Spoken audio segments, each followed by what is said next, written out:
ए राहुल चाल ना, उशीर उरायला. प्री वेडिंग फोटो शूटला. काय लावलं रे ते प्री वेडिंग फोटोशूट? अरे आमच्या काळात आम्ही लग्न झाल्यावर 6-6 महिने बायकोचं तोंड सुद्धा पाहत नव्हतो. अहो बाबा, तुमचा काळ वेगळा होता, आताचा काळ वेगळा आहे. आताच्या पोराचे शौक आहे फोटो शूट करायचे. पहिल्या काळात तुमचे शौक होते देशी दारू प्यायचे, बिड्या प्यायचे. ए राहुल चाल ना, उशीर उरायला. फोटो शूटला. मले बी यायचंय तुमच्या संग फोटो शूटलं. को बाबा, तुमचे राहील शौक तुम्हाला आता पुरे करायचे आहे का? येऊ द्या रे बाबाला तुमच्या संग. बाबा असले की काही रिकामे का. चाला हो, चाला तुम्ही बी. या कांद्या म्हातारी संग तुमचा बी फोटो शूट करून देतो. खरंच? म्हाताऱ्याचे सगळे केस गेले, पण अंगात मस्ती आहेच. मजाक करत होतो मी. नाही तर राहू द्या बाबा, तुम्ही काही जाऊ नका यायचे संग. ध्यान ठेवायला चाललो मी याच्यावर.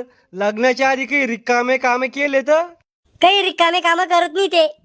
अरे टकल्या, आमच्या काळात बापा पुढं पोरं शब्द बोलत नव्हते आणि तू मला शिकू राहिला का?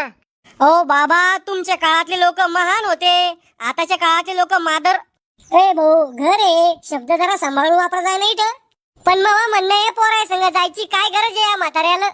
सुनबाई, मी आज जिंदगीत एकच लय मोठी गलती करेले. काय? माया पोराचं लग्न तो या संग लावून दिलं.